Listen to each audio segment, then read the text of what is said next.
Today I'm taking you on a tour of my daffodils. I'm Laura from Garden Sanity, and I have about 7 varieties of daffodils that I've planted in both my front yard and backyard. All of them are great for naturalizing. Most of them are very fragrant, and all of them survived several spring rainstorms.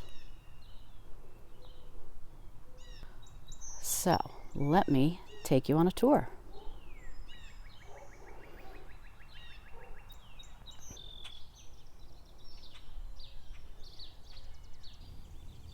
These are Tete-a-Tete daffodils, one of the earliest blooming daffodils.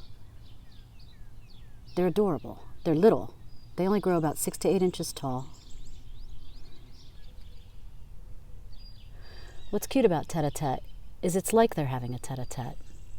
Little conversation, facing each other in little groupings within the big overall grouping. When I was first planting daffodils in these front yard beds, I wanted something that was super easy, almost like a guarantee that all my effort would pay off. And it was these guys. Again, smaller bulbs, they were easy to plant, they naturalize wonderfully. So here are some Tete-a-Tetes right next to the Kramer's Red Winter Heath that's been blooming from January through, it will bloom through April. It's early April right now. Behind these Tete-a-Tetes you see another grouping of Tete-a-Tetes that's finishing up. And behind those you see some Cragford daffodils that are mid-season bloomers.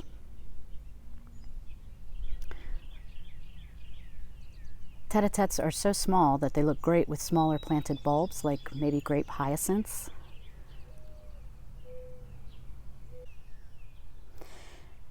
And of course I like them because they can camouflage some of my pruning work, such as the knockout rosebush that I gave a rejuvenation pruning to. Well, now it just looks like stubs. However, look at this. Oh, I can't see it now.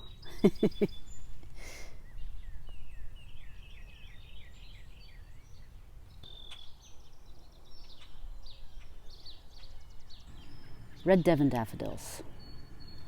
They are stunning. Very flashy with their orange cup. They get to be about 18 inches tall. They're a mid-season bloomer, and they're great for naturalizing. And they're really flashy from a distance too. Let me just back up. Doesn't it look nice? They're just beautiful.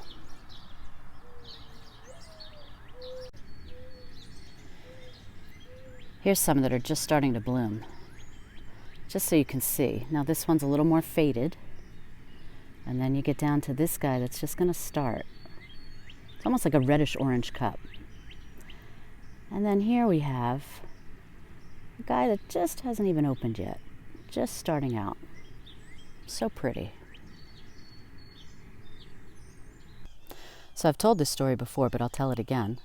We went to the 2019 Philadelphia Flower Show, and there was this amazing display that was a combination of red twig dogwoods and yellow twig dogwoods. And in between those dogwoods, they had planted daffodils. And on the bottom of the ground, besides having mulch, they had a lot of shredded leaves. Well, I said, I need that. So we took these red twig dogwoods that had been planted on the opposite side of our property, put them over here, bought some yellow twig dogwoods, planted them in between, and then I went to town with the daffodils. I wouldn't say went to town because I wish there were, 1,000 more in here. For the most part, they're red Devons, but there's some others that are mixed in here. I'm not quite sure what some of these are. I want to say they're ice follies, not 100%. Sometimes that'll happen. You'll get a bulb order, and through no fault of the bulb grower, different bulbs get mixed in, and that's all right. I think it just adds to the variety. These guys look nice. Let's see. caught here a little bit, huh? Yeah, there you go. So pretty. So over the years, these daffodils are all going to naturalize and get more and more and more beautiful. And just so you can see, I'm getting new leaves on the yellow twig dogwoods and the red twig dogwoods. I'll do more of an update in a future video.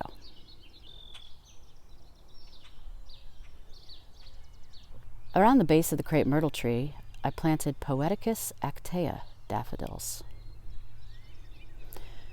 They are late blooming, although for me I wish late blooming would be even later than this because I just love these daffodils.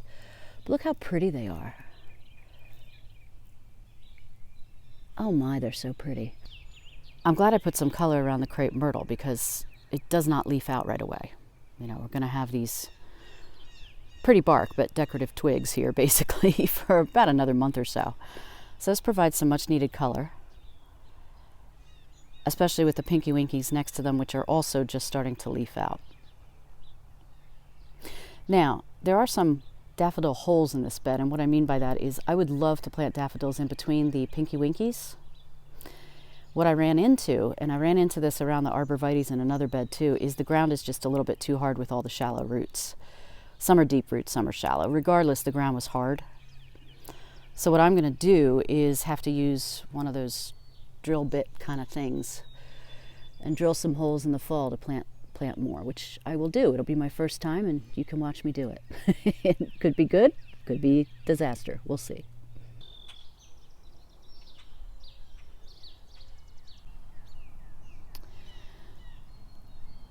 These are Cragfords. These are still going strong. There's a few starting to fade. These are beautiful.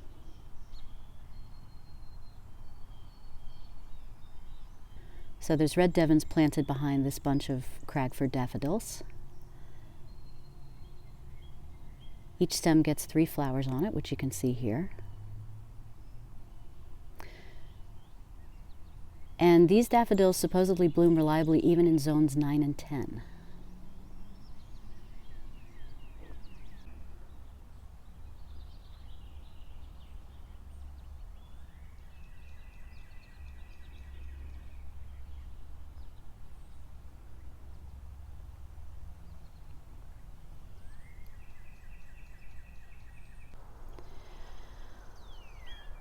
So this is the limelight hydrangea tree that I pruned not too long ago.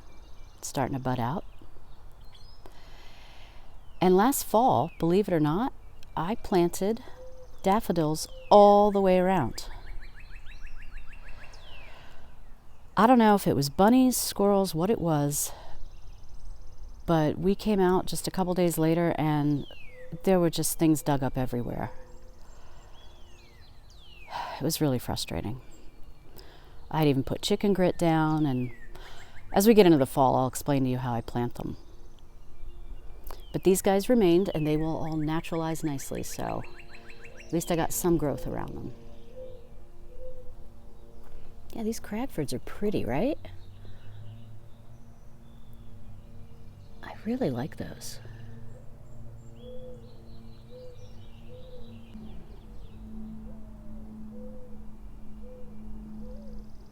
Pretty guys.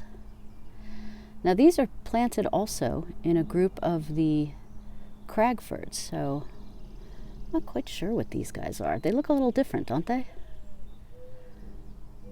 But that's the fun. I'm telling you, that's the fun.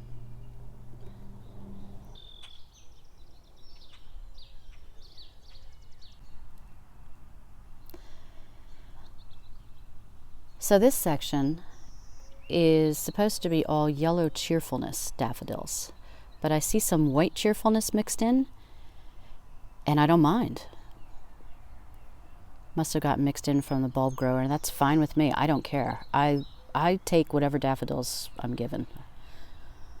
They're so pretty. Can't go wrong. So the Cheerfulness daffodils, whether yellow or white, are intensely fragrant. Again, I don't know, I haven't gotten that close.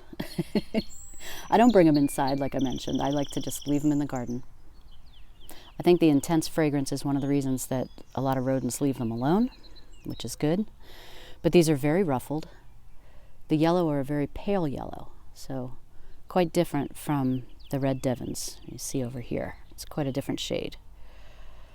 But I kind of planted them in their own section, and I'm going to fill, this bed is definitely going to get filled in with plants, so it kind of keeps them separated anyway, or it will. So these are just starting.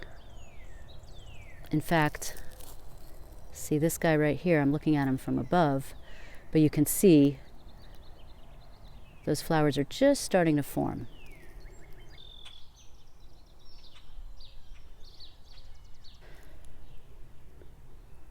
And so pretty, so ruffled. I'm actually thrilled that I got some yellow and white, not just yellow. I like the white. You can see a little bit of yellow in them. It's so nice. Boy, oh boy, I like these.